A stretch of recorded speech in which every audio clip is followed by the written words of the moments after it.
आपल्या सर्वांचे श्रीमंत छत्रपती उदयनराजे भोसले हे आपल्या कमळ चिन्हावर निवडणूक लढवीत आहेत.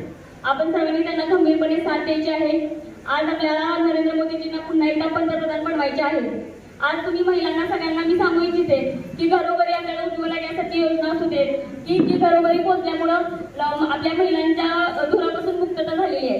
शौचालयासारख्या माध्यमातून सामाजिक दृष्ट्या महिलांसाठी विचार करणारे म्हणा, संरक्षण देणारे, आपल्या युवा पिढीच्या हिताचा विचार करणारे, आपल्या देशाला विकसनशील करून विकसित देशाकडे नेणाऱ्या आपल्या पंतप्रधानांना आपल्याला पाठिंबा द्यायचा आहे, पुन्हा एकदा पंतप्रधान करायचं आहे. त्यासाठी फक्त एकच लक्षात ठेवायचं की आपले श्रीमंत छत्रपती उदयनराजे भोसले यांना प्रचंड मतांनी बहुमतांनी विजयी करून द्यायचं आहे.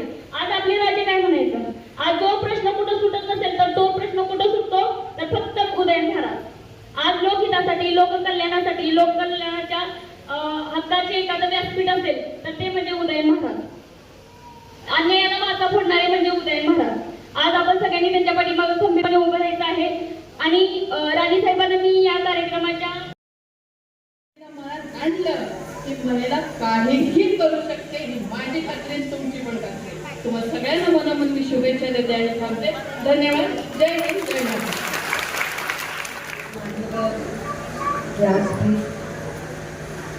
समोर बसलेली माझी माता बहिणी सर्वांना प्रथमचा माझा नमस्कार.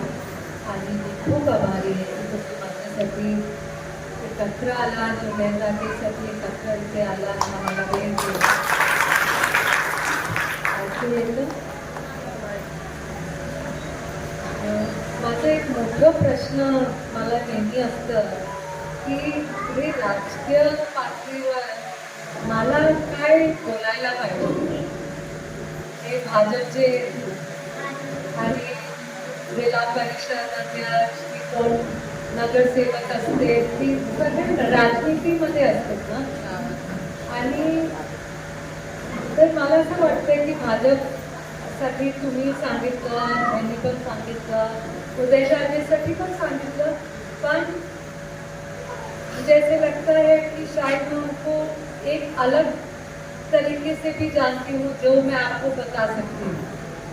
चालेल? तो वो शायद थोड़ा सा इंटरेस्टिंग भी रहेगा आणि वेगळं पण रहेगा कि उदयनराजे का व्यक्तिमत्व क्या है वो मैं अच्छे से बता सकती हूँ. जैसे मुझे चित्रलेखा काय ते मला म्हणत होते तुम्हाला हिंदी कळतं, मला नाही कळतं ना. कळतं आजी, कळतं थोडंफार. मी मराठी आणि हिंदी दोन्ही. तर चित्राताई मला म्हणत होते की हे त्यांनी हे काम केलेलं आहे कराडमध्ये, तुम्ही सांगा. मी सांगितलं मी नाही सांगणार त्यांचं काम, ते तुम्ही सांगा. तो बोले की तुम तो आप बस फैन है क्या, उदयनराजे फैन है तुम्ही. हाँ सही बोला आपने, सही पहचाना भी. अभी कोई औरत अगर 21-22 साल के शादी के बाद बोल सकती है कि हाँ मैं फैन हूँ तो हाँ मैं भी बोल सकती हूँ. औरतों का सम्मान, औरतों को आदर और कैसे बढ़ावा देना जो मैंने उनसे सीखा देखा है. और इतनी खुशी से और इतना बड़े दिल से कि कभी उन्होंने किसी महसूस नहीं करा. समजतं? कधी मला असं वाटलं नाही की मला काय माझ्यासाठी काय करते या लोकांसाठी काय करते. असं वाटतं की स्वतःसाठी करते. आणि बहुत खुले दिल से, बड़े दिल से, वो उनका व्यक्तिमत्व है. और जो उनको अच्छे से जानता है ते टीव्हीमध्ये जे तुम्ही बघताय ते सगळं खरं नसतं. उदयनराजे एक उंगली भी उठा देते तो न्यूज में कोई ना कोई पकड़ लेता है, तो वही न्यूज बन जाती है. तो कई लोगों का होता है ना कि ते काय पण करतात ते न्यूज होते. तो वो उनका एक अलग रूप है. उसको बोलते हैं अंग्रेजी मध्ये करिश्मा म्हणतात. म्हणजे की एक पर्सनैलिटी जो उनकी खुद की है उसके वजह से न्यूज में वो आते रहते हैं. लेकिन बहुत ही साधे आणि खरंच चांगले मनाचे माणूस. मतलब कि मैंने बहुत लोग देखे हैं अभी खुद की पति की बढ़ावा करते मुझे मला स्वतःला लाज वाटते, पण हे माणसंच असं आहे की खरं बोलायला काय हरकत नाही, है की नहीं? कि जो है वो है। अभी मैं झूठ मूठ की बातें नहीं कर सकती, या जो मुझे मालूम नहीं है वो मैं बात कर नहीं सकती। जो मैं जानती हूँ, और वो मैं जानती हूँ कि उदयनराजे का चरित्र क्या है, इस परिवार में जो उनका जन्म हुआ है, तुम्हाला माहिती आहे की शिवाजी महाराजांचा परिवार आहे, ते परिवारमध्ये तुम्ही पण आहोत, आम्ही पण आहोत। तर पण एक मतलब कि एक लक की बात है कि वो उस परिवार में उनका जन्म हुआ है। तो आपले परिवारमध्ये पण आपण सांगतो ना आपल्या मुलांना की तुमच्या आजोबांनी असं केलं, की पंजोबांनी तसं केलं, की ते आर्मीमध्ये होते, की त्यांनी असं केलं, की कुठलं पण चांगलं काम केलं तर तुम्ही तुमच्या मुलांना शिकवतात ना। तसं आईसाहेबनी पण त्यांना लहानपणीपासून शिकवलंय की छत्रपती म्हणजे काय असतं, छत्र देने वाला, जिसके लिए कोई मतलब कोई नहीं है, उसके लिए शिवाजी महाराज जब खड़े हुए थे वैसे वो आपके पंजोबा हैं। तो आपका क्या कर्तव्य बनता है कि जो जिसके लिए कोई नहीं है उसके लिए आप काम करो। त्यांनी कॉलेज केलं होतं, इंजिनिअरिंग करून ते सातारामध्ये परत आले होते, 23-24 वर्षाचे होते। तेव्हा त्यांना असं वाटलं होतं की मी एक काय फॅक्टरी उभं करणार, भगवान की दुआ से सब कुछ है।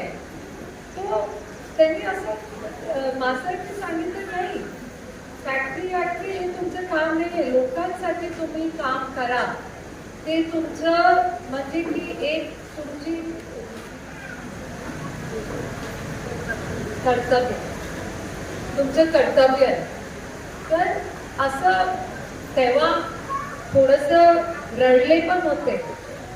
अभी कोई न्यूज़ पकड़ के 100% उसको पढ़ा पर खरं सांगते, इस अपने आप ये चीज़ आप समझो, ऐसी नहीं है कि वो राजनीति में पावर के लिए निकले हैं, इसलिए कि भगवान की दुआ से मान सम्मान आदर इस परिवार को मिलता ही है। ऐसे नहीं है कि सम्मान नहीं है, नाम नहीं है, सब कुछ है। सब कुछ होने के बाद फिर क्या करना चाहिए, लोगों के लिए काम करना चाहिए, और क्या करना चाहिए। तो उस सोच और विचार से हमेशा अपने नेता जो सिर्फ की नाम कमाना है, अपना नाम बढ़ाना है, उसके लिए अगर बढ़ते हैं तो वो पावर के लिए बढ़ते हैं।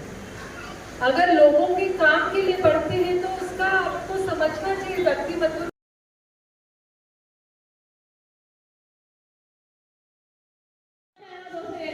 अतिशय छान स्पीच काढलेली महाराजांचं।